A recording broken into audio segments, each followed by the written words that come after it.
The digital realm, that vast interconnected web of human longing and deception, promises connection across miles and lifetimes, but sometimes delivers instead a waking nightmare so profound it rewires one's basic understanding of trust and safety. What if the smiling face in the carefully curated profile picture, the person you've been messaging for weeks, sharing your daily frustrations and quiet hopes with, is a complete fabrication? A digital phantom constructed not for companionship but for predation. And what if the truth waiting for you at the end of that digital thread is not just disappointment, but a confrontation with a malice that blurs the line between the virtual and the violently, terrifyingly real? Today, we plunge deep into this unsettling intersection of technology and terror, sharing 4 meticulously documented, true accounts of catfishing that did not end with mere embarrassment or a broken heart, but spiraled instead into full-blown, real-world horror stories. These are not tales of simple vanity or minor exaggerations. These are chronicles where a simple right-swipe match became the opening move in a dangerous game, transforming into a fight for personal security, psychological peace, and in some instances, physical survival. We will walk through each narrative slowly, examining the gradual buildup of unease, the pivotal moments where instinct clashed with politeness, and the chilling aftermaths that linger like a permanent frost on the soul. Our journey begins with a story from a man we will call Jake, whose experience serves as a masterclass in how a seemingly normal interaction can be weaponized into an experience of profound violation. Jake's ordeal started, as so many do in our modern age, with a flicker of hope against a backdrop of quiet urban loneliness. It was the spring of that particular year, a season of renewal that ironically highlighted the stagnant routines of his own life. Jake, then 32, lived in a mid-sized city, working a competent but unfulfilling office job that left his evenings and weekends vast and empty. His social circle had contracted post-college, with friends migrating to different time zones or disappearing into the cozy domesticity of early parenthood. The communal rhythms of his 20s had faded, replaced by the solitary soundtrack of his own apartment, the hum of the refrigerator, the distant traffic, the click of his own keyboard. It was against this canvas of subtle discontent that he decided, one Tuesday evening, to download a popular dating app, a decision made with more curiosity than conviction. His profile was a study in earnest normalcy. A few photos from a hiking trip in the nearby national forest where he looked genuinely happy, if windswept. One slightly awkward picture from a friend's wedding where his smile didn't quite reach his eyes, and a reliable image with his aging golden retriever, a guaranteed conversation starter. He crafted a bio that was honest but strategically vague. Enjoy hiking, terrible at cooking, seeking good conversation and maybe an adventure. He swiped with a detached sense of browsing a catalog of potential lives, until he encountered the profile of a woman named Lena. Lena's profile radiated a specific, appealing authenticity. Her primary photo was not a filtered selfie in a bathroom mirror, but a candid shot taken at the summit of a modest mountain trail. She was caught mid-laugh, her dark hair escaping from a practical hiking hat, a smudge of dirt on her cheek, and the sky behind her a breathtaking wash of late afternoon gold. She looked real, approachable, and joyfully engaged with the world. A second photo showed her in a professional setting, a modern, open-plan office where she stood pointing to a data visualization on a large screen, dressed in smart casual attire, projecting competence and warmth. Her bio was concise. Marketing manager who spends too much on coffee and not enough time offline. Dog mom to a chaotic golden named Leo. Let's swap trail recommendations. It was, to Jake, the profile of a complete person with dimensions and depth. He swiped right, and the match notification appeared almost instantaneously, a tiny digital spark in the gloom of his apartment. Their initial conversation was a pleasant, low-pressure volley of messages. They exchanged the standard pleasantries. How was your week? What do you do for work? But it quickly found a comfortable rhythm. They discovered a shared, genuine love for the outdoors, comparing notes on local trails and lamenting the closure of a favorite waterfall path. Lena spoke of her dog, Leo, with a charming mixture of exasperation and devotion, sending a picture of the floppy-eared creature covered in mud. Jake reciprocated with a photo of his own dog, and this small exchange of canine companionship felt like a significant step, a bridge of shared responsibility and affection. Over the course of a week, their texting graduated from sporadic daytime check-ins to lengthier evening conversations. Lena was a good conversationalist. She asked thoughtful follow-up questions, remembered small details he mentioned about his work projects, and shared funny, self-deprecating anecdotes from her own day. There was no rush, no overly sexual undertones, no pressure to move off the app. It felt refreshingly normal, a slow and steady kindling of a connection. When, after about 7 days of this consistent, pleasant communication, Jake mustered the courage to suggest meeting in person for dinner, her response was enthusiastic but not overeager. "I'd love that," she wrote. "I know a great little Italian place in the old district. Quiet, amazing pasta. How about next Wednesday?" He agreed immediately, a flutter of genuine anticipation in his chest that he hadn't felt in years. He found himself looking forward to their nightly text exchanges, crafting wittier replies, and thinking about her during his commute. The planned date became a small, bright point on his calendar. The restaurant Lena had chosen, Bella Notte, was indeed in a quieter, historic part of the city, nestled on a cobblestone side street lit by old-fashioned wrought iron lamps. On the appointed Wednesday, Jake arrived precisely 10 minutes early, a habit born of both nervousness and Midwestern politeness. The evening was cool, a typical spring chill in the air, and he wore a jacket over a button-down shirt, having debated his outfit for an absurdly long time. The restaurant exterior was warm and inviting, with a dark wood facade and soft golden light spilling from its windows. He texted Lena a simple message as he parked, "Just arrived. Looking forward to it." He received no immediate reply, which he thought little of. She was likely driving or finding parking herself. He approached the heavy oak door, stepped inside, and was enveloped by the scent of garlic, rosemary, and baking bread. The interior was cozy, with exposed brick walls, intimate tables lit by candlelight, and the soft murmur of a few other couples. A hostess with a kind smile greeted him. "Just one tonight?" she asked. "Actually, I'm meeting someone," Jake replied, feeling a prickle of self-consciousness. "A reservation under Lena, perhaps?" The hostess scanned her tablet, her brow furrowing slightly. "I'm not seeing a Lena for tonight.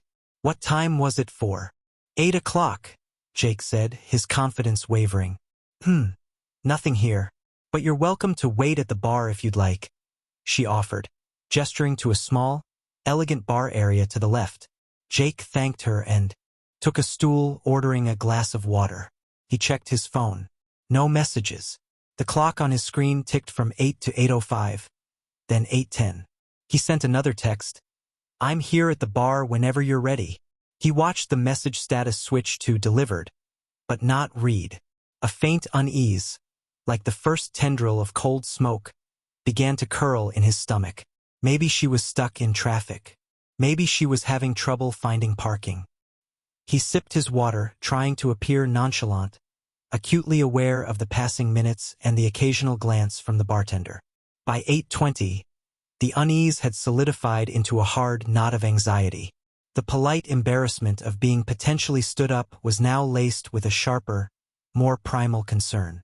Why wasn't she answering? He called her number. It rang 4 times before going to a generic voicemail greeting. He didn't leave a message. The restaurant seemed to grow louder around him, the clatter of plates and the laughter from other tables feeling somehow accusatory. At 8:25, the hostess approached him again, her expression sympathetic. "Still no sign of your date? Would you like a table anyway?" Jake, feeling a flush of humiliation, declined. "I'll just wait a little longer, thanks." He was now actively fighting the urge to leave, a battle between social obligation and a deepening instinct that something was fundamentally wrong. At 8:30, precisely half an hour after their agreed meeting time, he decided he had endured enough. He would leave, send a final message expressing his disappointment, and try to forget the entire uncomfortable episode. As he stood from the bar stool, sliding a few dollars under his glass as a tip, the main door to the restaurant opened, letting in a brief gust of cool night air. The man who entered did not look like a patron of Bella Notte. He was in his mid to late 40s, with a heavy, solid build that strained the seams of a plain black hooded sweatshirt. His face was shadowed by several days of unkempt, salt and pepper stubble, and his eyes immediately scanned the room before locking onto Jake with an unsettling directness.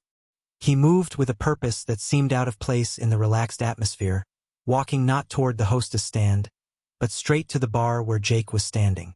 Jake instinctively took a half-step back. The man stopped a few feet away, his gaze unwavering. "Jake?" he asked, his voice a low, gravelly baritone. The use of his name in this context sent a jolt of adrenaline through Jake's system. How did this stranger know him? "Yes," Jake replied, his own voice tighter than he intended. The man offered a thin smile that didn't reach his eyes. "I'm Lena's cousin, Mike." He paused, as if waiting for this information to land. "Lena's really sorry.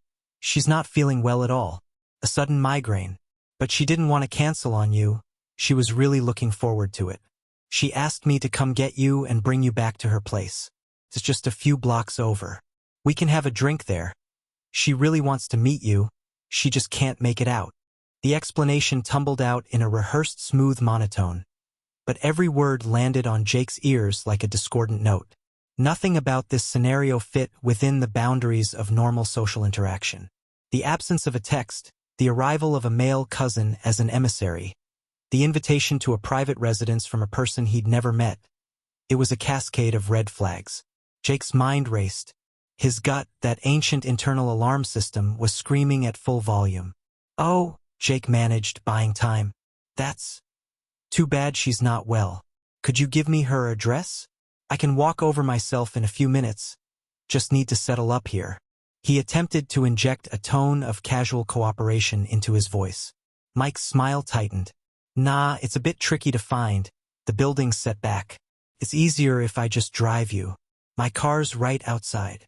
The insistence, the removal of an easy alternative, turned the alarm in Jake's gut into a siren. This was the moment, the critical pivot point where politeness could become a trap. "You know what?" Jake said, his voice gaining a firmer edge as he consciously overrode a lifetime of conditioning to be agreeable. "I think I'm just going to head home. Please tell Lena I hope she feels better, and we can reschedule when she's up to it." He began to move sideways, intending to walk around Mike toward the door. With a speed that belied his bulk, Mike shifted his weight, subtly but unmistakably blocking Jake's direct path to the exit. It wasn't an aggressive lunge, but a calm, deliberate positioning of his body as a barrier. "She's going to be really upset," Mike said, the gravelly voice dropping even lower, taking on a faintly menacing, placating tone. "She specifically asked me to bring you. It'll just be a few minutes." The proximity, the physical obstruction, and the unspoken threat in the man's stance crystallized Jake's fear into action. "I'm leaving now," Jake stated, no longer attempting politeness.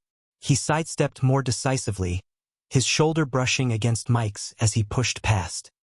He didn't look back, walking with controlled speed through the restaurant, past the now-watching hostess, and out into the cool night. His heart hammered against his ribs. He fumbled for his keys, unlocked his car, and slid inside, immediately hitting the door locks with a satisfying thunk. Only then did he risk a glance toward the restaurant entrance. Mike was standing just outside the door, silhouetted against the warm light, not moving, simply watching Jake's car. The gaze felt tangible, a physical pressure. Jake started the engine and pulled away, forcing himself not to speed, not to draw attention. In his rearview mirror, the figure of Mike remained, growing smaller but no less potent, until Jake turned a corner and broke the line of sight. The drive home was a blur of shaken nerves and fractured thoughts. The solid, locking sound of his car doors had provided only a fleeting sense of security, as the image of the man, Mike, Lena's cousin, or whoever he truly was, standing sentinel under the restaurant light burned into Jake's mind. He took an unnecessarily circuitous route back to his apartment building, his eyes flicking constantly to the rearview mirror, half expecting to see the glow of a single pair of headlights persistently trailing him through the labyrinth of side streets. The city, usually just a familiar backdrop, now felt porous and watchful, every darkened alleyway a potential hiding place, every parked car a possible surveillance point. Upon reaching his building, he parked not in his usual spot but in a well-lit space directly under a street lamp near the entrance, a small, new calculation of risk entering his behavior. He practically jogged from his car to the building's foyer, the keys clenched between his knuckles in a makeshift weapon, a tip he'd once read in an article and had never thought he'd employ. Inside his apartment, he engaged both the deadbolt and the chain lock on his door, then leaned against it, listening to the empty hallway silence. Only then, in the familiar sanctuary of his own living room, did the full, trembling aftermath of the adrenaline crash settle over him. It was a mixture of residual fear, sour embarrassment, and a dizzying confusion. What had just happened? Was it an elaborate, cruel prank? A case of mistaken identity? Or something far more sinister? His phone, still clutched in his hand, vibrated. Notification from the dating app. A message from Lena's profile. His breath hitched. Perhaps it was an explanation, a frantic apology, a story about a lost phone and a misguided relative. He opened it. The message was stark, devoid of greeting or context. Why didn't you come? The simplicity of it was chilling. It ignored the entire bizarre confrontation at the restaurant. Jake's fingers flew across the screen, typing out a truncated version of events. Your cousin Mike came. He said you were sick and wanted to bring me to your place. It felt really weird, so I left. He hit send. The response was instantaneous, as if she had been hovering, waiting. I don't have a cousin.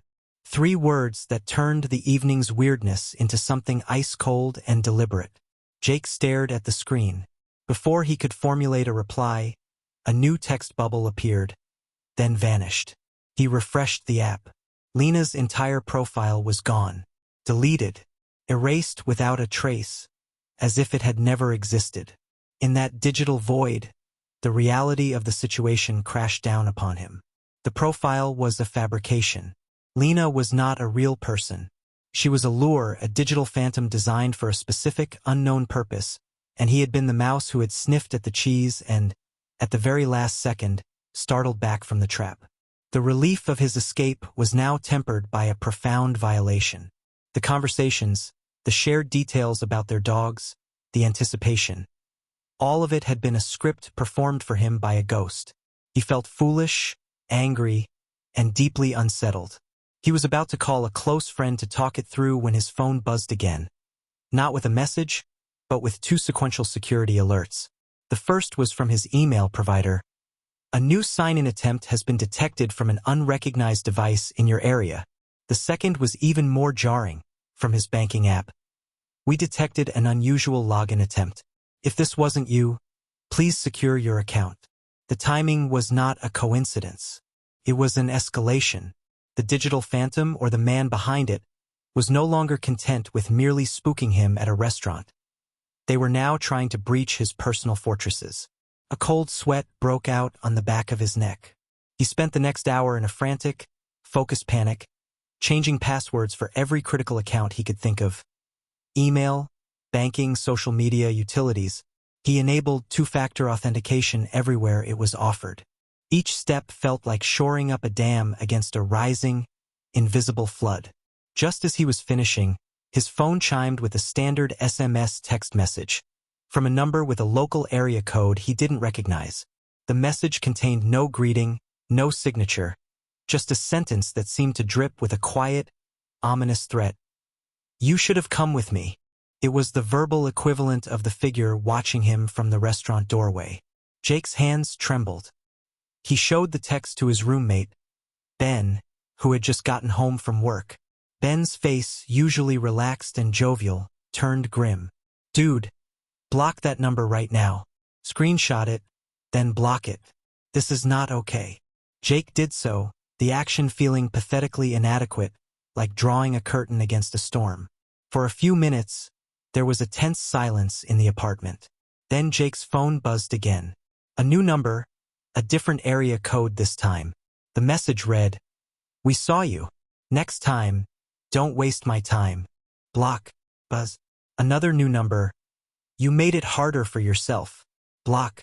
Each message was a short, sharp psychic puncture, draining his sense of safety. The harassment was demonstrating a disturbing flexibility, adapting to his defenses by simply changing its digital address. The climax of this phase came an hour later. A fourth unknown number. This message didn't contain a vague threat. It contained his full, legal first and last name, the name on his driver's license and tax returns, not the shortened Jake he used on the app and with friends. Seeing his formal identity in that context, in a text from a void, was a uniquely horrifying feeling. It meant the research had gone deeper. They hadn't just scraped his dating profile. They had possibly connected it to other data points in the murky depths of the internet. He didn't answer any of them. He just kept blocking, each press of the button feeling more futile. The digital siege paused as night deepened. Exhausted but wired, Jake tried to sleep, but every creak of the old apartment building, every car passing on the wet street outside, snapped him back to full alertness. Then, around 1:30 a.m., a new, more primal sound cut through the digital anxiety. 3 slow, deliberate knocks on his apartment door. Knock, knock, knock. The sound was solid, heavy, unmistakable. In the dead silence of the building's sleeping hours, it was as loud as a gunshot. Jake froze in his bed, his blood turning to slush in his veins. He couldn't move, couldn't breathe. A full minute of utter silence followed, so complete he could hear the hum of his own refrigerator. Then 3 more knocks, harder this time, more insistent. Knock, knock, knock. The force suggested a large, male hand. His mind raced through the possibilities. A drunk neighbor? Ben forgetting his key? But Ben was asleep in his room down the hall. The absolute wrongness of it, following the digital torment, pointed to only one source. He thought about calling the police, but what would he say? Someone knocked on my door twice. It sounded pathetic, paranoid. Summoning a courage he didn't feel, he slid out of bed and crept to the door, standing to the side as he'd seen in movies. He peered through the tiny, fisheye lens of the peephole. The hallway was empty, lit by the dim, always-on fluorescent light. No one was there. He waited, his ear almost pressed to the wood. After 10 seconds, he heard it. The heavy, retreating crunch of booted footsteps on the concrete stairwell at the end of the hall, descending slowly, without hurry. Someone had been there, had announced their presence, and had left only when they chose to. The violation was no longer just digital. It was now physical, spatial. They knew where he lived. Sleep was impossible. The next day, operating on nervous energy and dread, Jake began his own feeble investigation. He called Bella Nate Restaurant, his voice carefully neutral. He asked the manager if anyone matching Mike's description had made a reservation or been a customer around 8 p.m. the previous night. The answer was no. He then asked, phrasing it as casual curiosity, if perhaps anyone had been noticed loitering outside around that time. The manager put him on hold for a moment. When she returned, her voice had lost its professional polish, touched now with a hint of concern. I asked the staff. Our evening server mentioned she noticed a man in a dark hoodie outside earlier in the evening. He was pacing by the window, looking in, for quite a while before we got busy. She thought he was waiting for someone, but he never came in, until right around 8:30, when she saw him walk straight in and go up to a guy at the bar. Jake thanked her, hung up, and felt the room tilt. The man hadn't just arrived. He had been conducting surveillance. He had watched Jake arrive, watched him wait, watched his growing discomfort, for possibly an hour before making his move. This was not a crime of opportunistic impulse. It was a planned operation. The target had been selected, the location scouted, the approach rehearsed. The intent, whatever it was, had been serious and premeditated.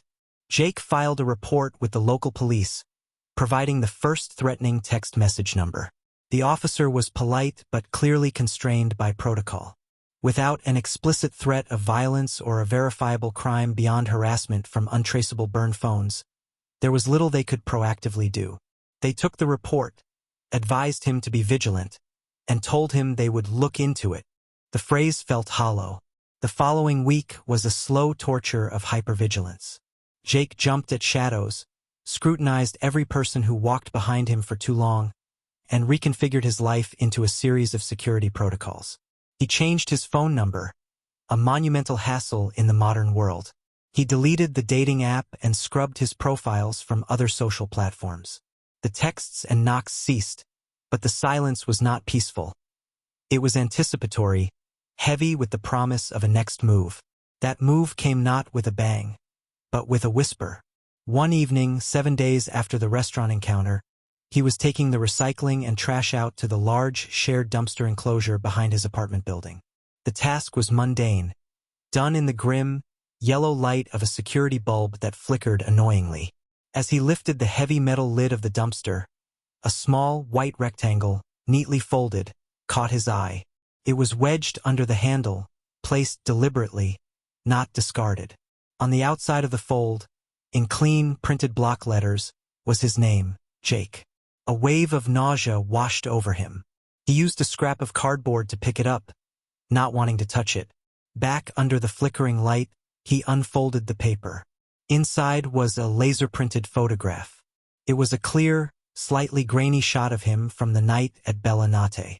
He was standing inside the restaurant lobby, near the hostess stand, looking down at his phone with an expression of anxious expectation. The angle was unmistakably from outside, shot through the glass window looking in. The photographer had been across the street or on the sidewalk, a hidden observer with a zoom lens, capturing his vulnerability in perfect detail. On the back of the photograph, handwritten this time in the same block letters, was a single stark word, "You." This was the masterpiece of the harassment campaign. It was not a text, not a knock. It was a trophy, a piece of evidence, and a message all in one. It communicated several things with brutal efficiency. I was there. I watched you. I documented you. I have access to your private spaces. I am reminding you that I am thinking of you. You are not safe. The psychological impact was devastating. It made the threat omnipresent and personal in a way the digital messages could not. Jake spent the next few nights on friends' couches, too terrified to be in his own apartment. He became a student of his own surroundings, noting every strange car, every person who seemed out of place. The messages and overt contact never resumed. But that, in a way, was the most unsettling conclusion of all. The absence of further contact did not mean it was over. It only meant the hunter had gone quiet. Had he found a new target? Was he simply waiting for Jake's guard to drop? The not knowing became a permanent scar on his psyche. Jake never discovered who Mike was, what his true intentions were, or who had built the intricate fiction of Lena. The only thing he knew for certain was that the person he was supposed to meet that night was not a sick marketing manager with a dog named Leo. Lena was a hollow construct, a digital skin suit created for the sole purpose of luring a specific type of person to a specific location for an unknown, but undoubtedly dark purpose. The worst part, the thought that still haunts him in quiet moments, is the certainty that he was supposed to disappear that night. The only reason he didn't was because, in a critical moment where social grace and fear were at war, a primal instinct for self-preservation won by a fraction of an inch. Our second narrative shifts the focus from a slow-burn deception to an ambush that was startling in its speed and brutality, illustrating that the moment of greatest danger can arrive before you even step out of your car. This story comes from Mark, whose foray back into dating after a long-term relationship ended nearly cost him far more than just a disappointing evening. Mark had spent the better part of 4 years in a comfortable, cohabiting relationship that had gradually frayed and finally snapped under the weight of diverging life goals. The subsequent months were a process of painful recalibration, relearning how to be single, refurnishing a life for one, and confronting the daunting reality of having to get back out there in a dating landscape that had transformed during his absence. His friends, well-meaning but increasingly coupled themselves, relentlessly recommended Hinge, the relationship app. They praised its interface, which forced more thoughtful engagement than a mere swipe, and its reputation for attracting people genuinely interested in dating, not just hookups. With a sense of resignation mixed with faint hope, Mark downloaded the app and spent an evening constructing a profile that he hoped portrayed him as stable, kind, and mildly interesting. He was not bombarded with matches, but a few came in, including one from a woman named Chloe. Her profile was a masterclass in seeming genuine. There were no overly sexualized or filtered photos. One showed her laughing with colleagues in what looked like a tech office, a lanyard around her neck. Another was a short video clip of her and a girlfriend playing darts at a pub, celebrating a bullseye with genuine joy. A third was a clear, smiling selfie taken at an outdoor music festival, sun-kissed and happy. Her prompts were witty and revealed a love for travel, craft beer, and vintage arcade games. They matched, and the conversation flowed easily. They bonded over a shared hatred for corporate jargon and a love for a specific, obscure sci-fi film franchise. After a few days of consistent, engaging banter, Mark felt a spark of real optimism. He suggested meeting up at a popular arcade bar downtown, a place he knew had a great atmosphere and would provide easy conversation starters amid the games. Chloe agreed enthusiastically. "That sounds perfect. This Friday at 8. Plans were set. For the next few days, their chat slowed to a trickle, a good morning text here, a funny meme there, which Mark interpreted as normal predate pacing. He found himself genuinely looking forward to it. Friday arrived.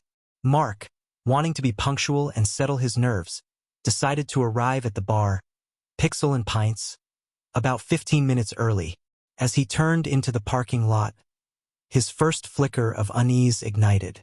For a popular downtown spot on a Friday night at 7:45 p.m., the lot was disturbingly empty. Only 2 other cars were scattered across the vast blacktop. The building itself, usually pulsating with light and sound, seemed dim, almost dormant. He pushed the thought aside. Maybe it was a slow night, or a private event was about to start. He parked in a spot directly facing the bar's main entrance, under a tall, humming light pole, a subconscious choice for visibility. The moment his car's transmission clicked into park, his phone buzzed with a text from Chloe. The timing was so precise it felt orchestrated. The message read, "Hey, car trouble, sad face.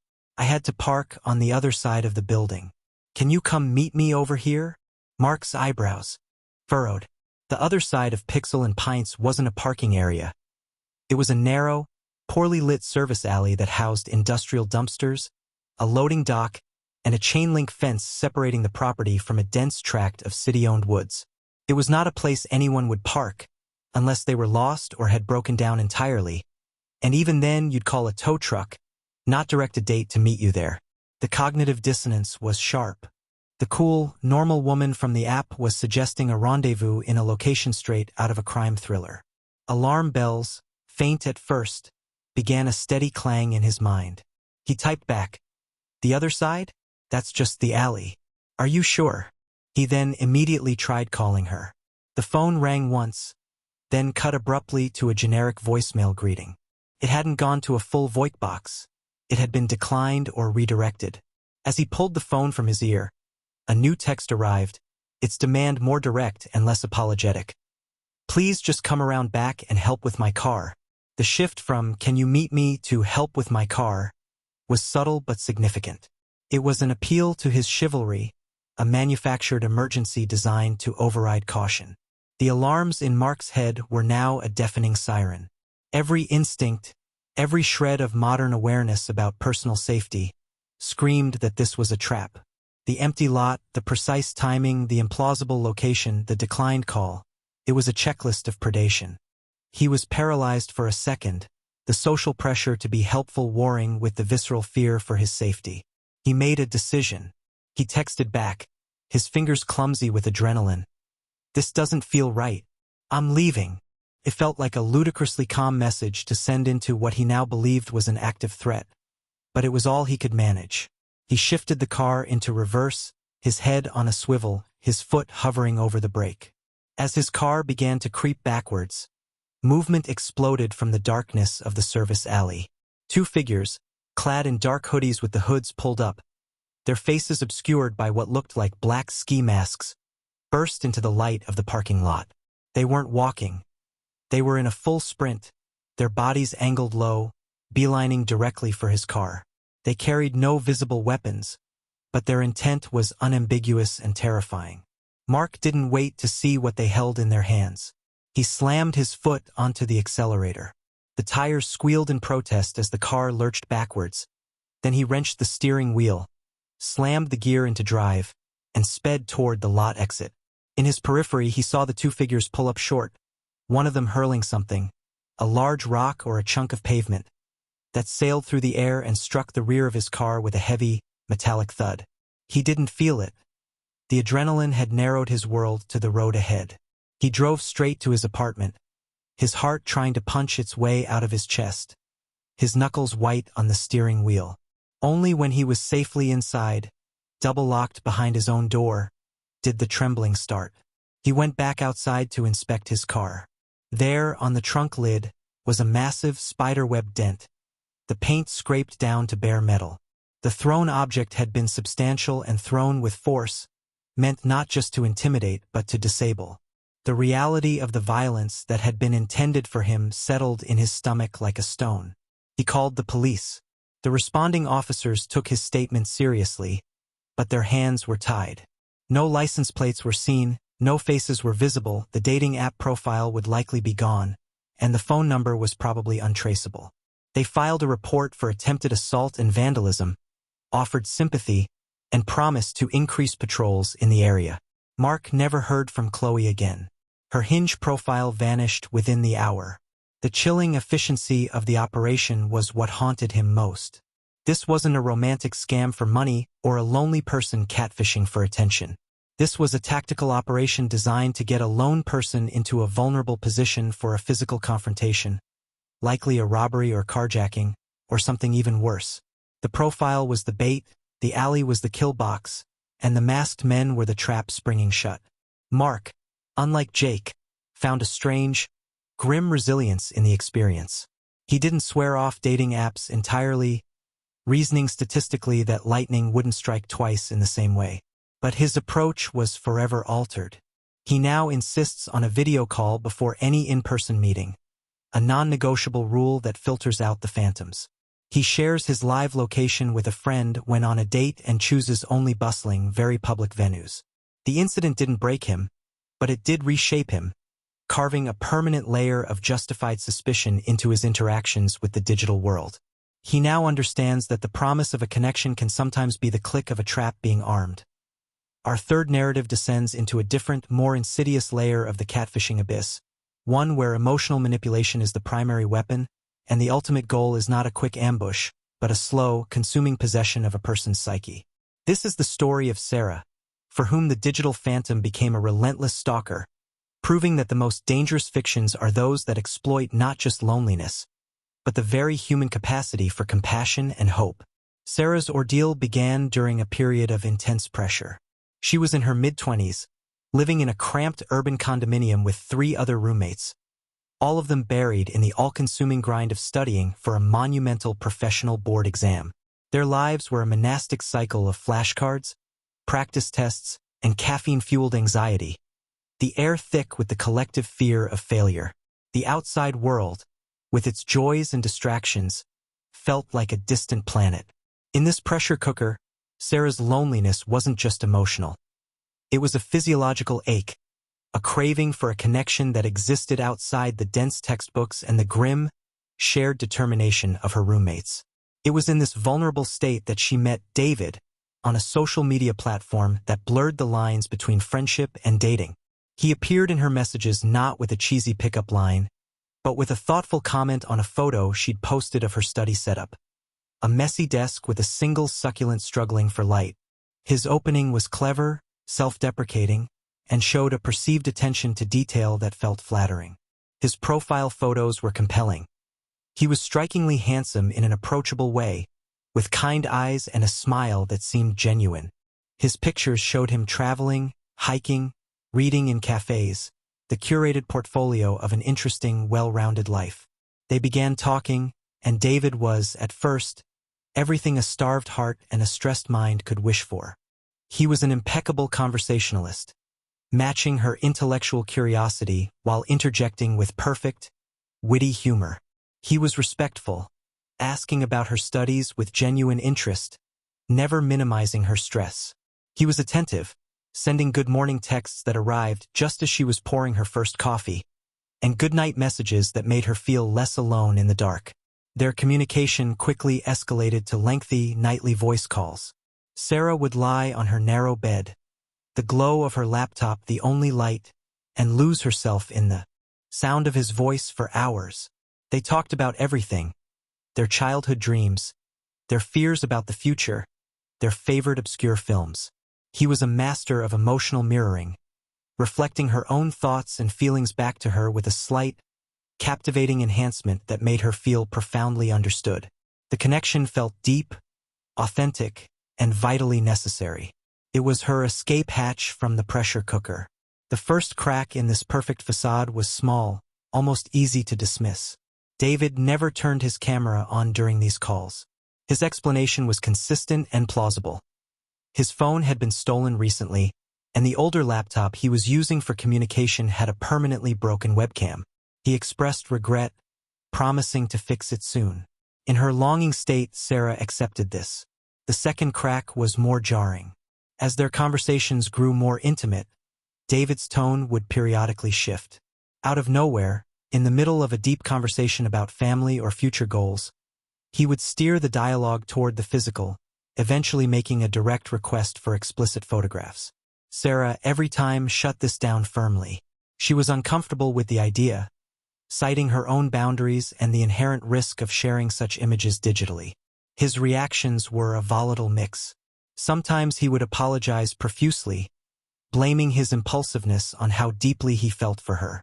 Other times, he would grow sulky and passive-aggressive, implying she wasn't as invested in their connection as he was. Then he'd return to being the perfect, understanding David, only to repeat the request days later as if the previous argument had never occurred. This cycle, push, refusal, punishment, love bombing, became an exhausting rhythm that chipped away at her confidence.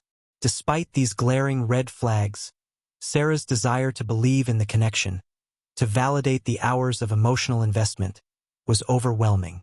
She convinced herself that meeting in person would solve everything. The chemistry of their calls would translate. The real David would match the voice, and the awkward pressure for photos would dissolve in the reality of physical presence. But every time she suggested a meetup, David constructed an elaborate barricade of excuses. A sudden work trip, a family emergency, a migraine, a prior commitment he'd forgotten. The promises were always there. I want to see you more than anything. Soon, I promise. But soon was a horizon that forever receded. Her roommates, initially happy she'd found a distraction, grew increasingly concerned. They'd overhear her one-sided conversations, her frustrated sighs after he'd asked for photos yet again. One night, during a study break, they confronted her gently. He never shows his face? Not even on a quick FaceTime. One asked. Even a 10-year-old laptop has some kind of camera, another pointed out, her voice laced with skepticism. Sarah defended him, repeating the stolen phone and broken webcam story, hearing the hollow ring of it even as she said the words.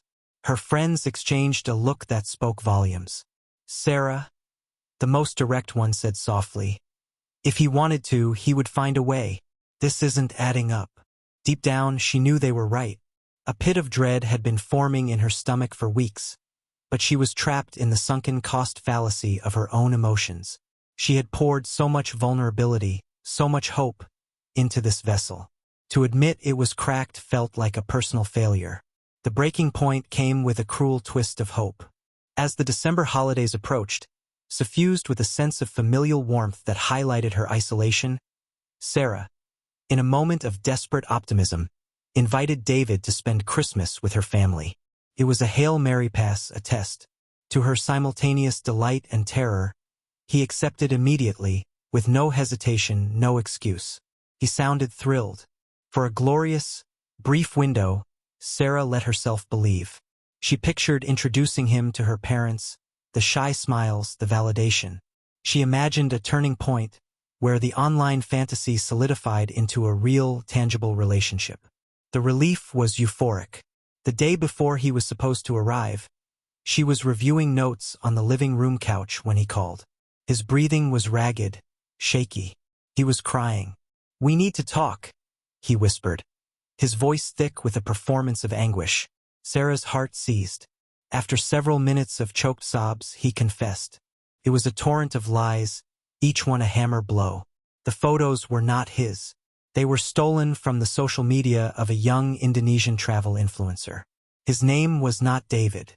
His job was fake. His nationality was a lie. Every shared detail, every anecdote, was a piece of plagiarized fiction. As he spoke, Sarah felt a physical disintegration. The room seemed to tilt.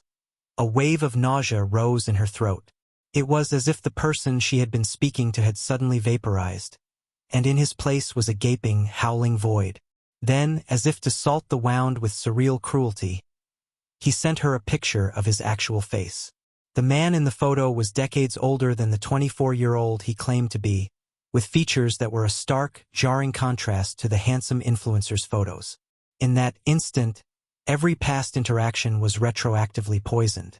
The push for explicit photos, the sulking when refused, the avoidance of meetings seen through the lens of this real face, they transformed from the behaviors of a flawed romantic partner into the calculated grooming tactics of a predator. The violation was total. When Sarah, her voice trembling with rage and hurt, told him it was over, he instantly metamorphosed from a weeping confessor into a snarling aggressor. "So you're just like all the others," he spat, his tone venomous. "You only liked me for the pictures. You never cared about me. You're shallow and fake." The psychological inversion was breathtaking. He, the architect of a monumental deception, was now painting himself as the victim of her superficiality. He oscillated between rage, blame, pleading apologies, and guilt trips, a whirlwind of emotional manipulation designed to keep her hooked. The most staggering moment came when, after this tirade, he said, "Please, just let me still come for Christmas. I already told my parents I won't be home. I have nowhere to go." The audacity was so profound it severed her last lingering thread of sympathy. She muted him, blocked every number and account she could find, and resolved to wall off his chaos. She had a quiet, tense, but ultimately peaceful Christmas with her family, clinging to normalcy as a lifeline. For almost a year, Sarah rebuilt. She focused on her studies and ultimately passed her exam, reconnected with friends in the real world, and cautiously returned to posting on Instagram. Normal, happy life updates, pictures with friends, a rediscovery of her own identity outside of that digital hall of mirrors. She deliberately did not block David's old, fake account. In her mind, it was a dead artifact, and she forgot they still followed each other. This was her fatal oversight. One evening, after posting a few innocent stories, a sunset, a coffee, a new book, a notification appeared, a message request. It was from the account that had once been David, now bearing a different, generic name. The message was innocuous. "Hey, how have you been?" Seeing that name was like a ghost stepping out of a photograph. A cold dread, deeper than fear, crawled up her spine. She didn't open it. She ignored it, trying to starve the attention. But the notifications persisted. Every few hours, a new message pinged into the request folder. Finally, driven by a mixture of fury and a need to confront the specter, she opened the chat. The sight there stopped her heart. Amid his pleading, unhinged messages was a photo sent just minutes earlier. It was a clear, contemporary picture of the front of her parents' suburban house, taken from the street. The angle was casual, intimate. Her parents were away for the weekend. She was home alone. The digital phantom had not only returned, it had used the digital breadcrumbs of her normal life to map a path to her physical door. Paralysis gave way to pure animal instinct.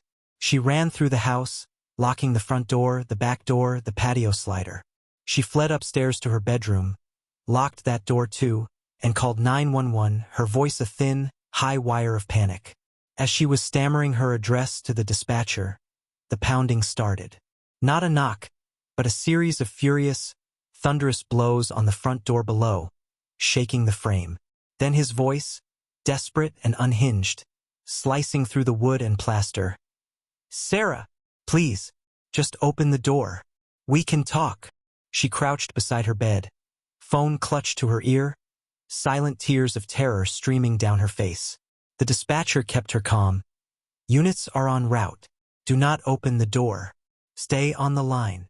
The pounding continued, interspersed with his yelling. Felt like an eternity, though it was likely only 3 minutes. The blessed sound of sirens cut through the night, followed by shouts of "Police! Step away from the door!" and then silence. The officers found her trembling in her bedroom. After ensuring she was safe, one officer, his face grave, informed her they had arrested the man. He had been compliant once they arrived. "You should know," the officer said, watching her carefully. "He was holding a knife when we detained him." The words "holding a knife" did not indicate intent, but they painted a spectrum of horrifying possibilities. Intimidation, assault, self-harm, none of them good. The facade was fully gone. The digital deception had been a prelude to a tangible, metallic threat on her doorstep. The aftermath forced a painful, full confession to her parents, who reacted with a storm of fear, anger, and ultimately, protective relief. For Sarah, the lesson was seared into her. The most dangerous catfish are not necessarily those who want money or a quick robbery, but those who, in their warped reality, feel entitled to the emotional and physical space of their victims, blurring the lines until the digital obsession demands a physical conclusion. Our final story strips away even the pretense of digital separation, delivering a horror that is both psychologically violating and immediately, physically confronting. This is the account of Alex, for whom the catfish was not a voice on the phone or a profile in the ether, but a living, breathing person sharing his physical space, a horror that unfolded in real time. Alex had recently rejoined the dating pool after a long hiatus. Skeptical of the swipe-based apps, he was drawn to Hinge's reputation for more substantive connections. He matched with a woman named Mia. Her profile was hotter, more intensely curated than the others, glamorous mirror selfies in gym wear, a photo at a sleek cocktail bar, an air of confident, almost challenging sexuality. She was strikingly attractive. The chat was flirty and fast-paced. Within a dozen messages, she suggested moving the conversation to Instagram, saying she hated the Hinge interface. Alex, though slightly wary of the quick platform shift, agreed. Her Instagram, under a name like Maya.20, had a few thousand followers, a couple of similarly sultry posts that garnered hundreds of thirsty comments from men, and a recent story of a gym selfie. It felt, to his inexperienced eye, like the real profile of a very attractive, very online woman. They made impulsive plans to meet for a drink that very night at a pub he knew well, a place with a bustling, communal atmosphere that made him feel secure. Alex arrived at the pub early, choosing a seat at the long, weathered wooden bar where he could see the entrance. The place was moderately busy, with a comforting hum of conversation and clinking glassware. He ordered a drink and sent Mia a DM. "Here at the bar. No rush." He then idly scrolled through her Instagram again. The perfection of it began to feel faintly uncanny. He clicked on her tagged photos, none. He scrolled through the comments on her posts, exclusively from male accounts, emoji-laden and generic. He then checked who she followed. As he scanned the list, a cold realization dawned. She did not follow a single identifiable female friend, relative, or influencer. Every account was male. This was antithetical to the social media behavior of virtually every woman he knew. A sickening suspicion took root. This was a fabricated gallery, a honeypot account. At that exact moment of digital doubt, a man slid onto the bar stool immediately to his right. He was likely in his late 30s, with unkempt, graying hair, a patchy beard, and a general air of weariness. He smelled faintly of stale cigarettes. "How's it going?" the man said, nodding at Alex with a familiarity that felt intrusive.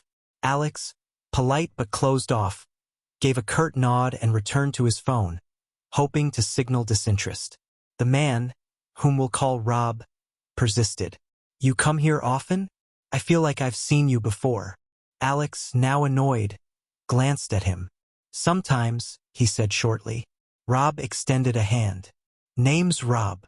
Reluctantly, Alex shook it, introducing himself, already searching for an exit from the conversation.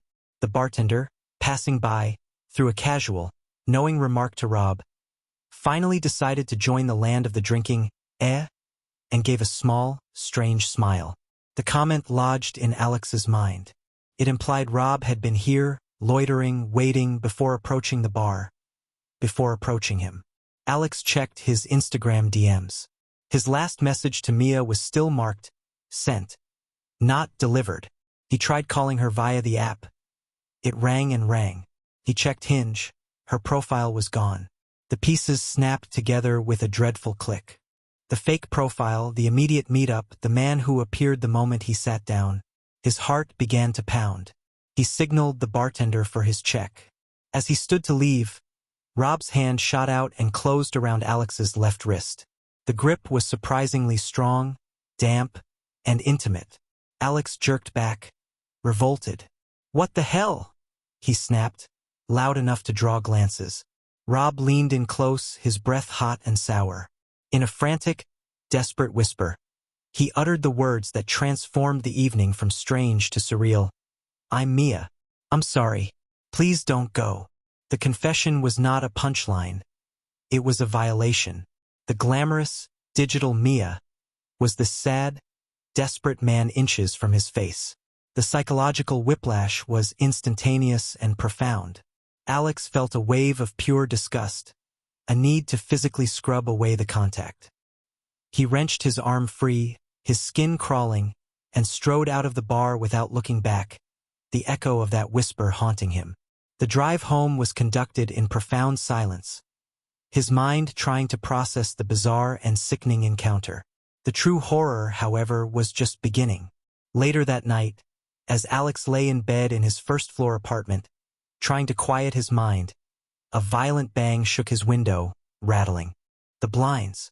He froze. Then came a voice, muffled but clear through the glass. A man's voice he now recognized, calling his name with a chilling, repetitive monotony. "Alex, Alex, Alex." He didn't answer. He didn't move. The voice called for what felt like an eternity before finally ceasing. He spent the night in a state of paralyzed alertness. In the harsh light of morning, mustering all his courage, he lifted the window blind. Taped to the outside of the glass was a small, ragged piece of notebook paper. On it, in uneven, handwritten capitals, was a message: "I'll be watching you." The threat had evolved from a digital lure to a barstool confession to a nighttime visitation, and now, a written promise of continued surveillance. The stalker had graduated. Alex did not wait to see the promise fulfilled.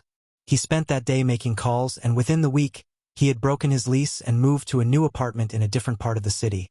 A costly and disruptive act that felt like the only possible response to a threat that had proven it could bridge every boundary: digital, social, and physical. These 4 chronicles, each a unique map of a descent from digital hope into real-world terror, converge on a singular, chilling truth. The contemporary horror of catfishing is no longer confined to the humiliation of being deceived by a prettier picture or a fabricated biography. It has metastasized into a spectrum of predation where the digital mask is merely the first tool in a kit that can include psychological warfare, financial intrusion, physical stalking, and violent ambush. The stories of Jake, Mark, Sarah, and Alex are not anomalies. They are extreme symptoms of a world where our digital and physical selves are inextricably fused, and where malice has learned to navigate both realms with terrible fluency. They teach us that the currency of these scams is not just money or attention, but something more fundamental: safety, peace of mind, and the very right to move through the world unmolested. The hook in these tales is not necessarily love or lust, but the basic human yearning for connection, weaponized against us.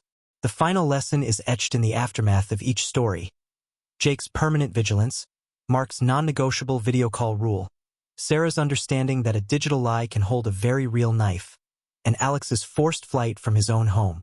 The defense is no longer just skepticism, but a proactive, sometimes wearying practice of security, trusting the gut feeling that screams when something is off, valuing personal safety over politeness, and understanding that in the digital age, the most important boundary to protect is the one between your curated self and your vulnerable physical reality. The ghosts in the machine are real, and they have learned how to reach out and touch us. If these journeys into the dark side of connection have held you, if they've sparked a conversation with your own instincts or experiences, your engagement fuels this channel's mission to explore the profound and the unsettling. Show some support for this deep dive, like this video, and subscribe to Winds of Thought for more content that examines the hidden contours of our modern world. From unexplained phenomena to the psychology of fear itself. We weave these narratives not just to thrill, but to illuminate, to arm you with awareness. Now, we turn the reflection to you. In the comments below, dissect these horrors with us. What's the scariest part for you? Is it the insidious, slow-burn manipulation that rewires a person's trust? Or the brutal, immediate moment when the digital fantasy erupts into your physical space with pounding fists or a sprint from the darkness? Your perspective is part of the story.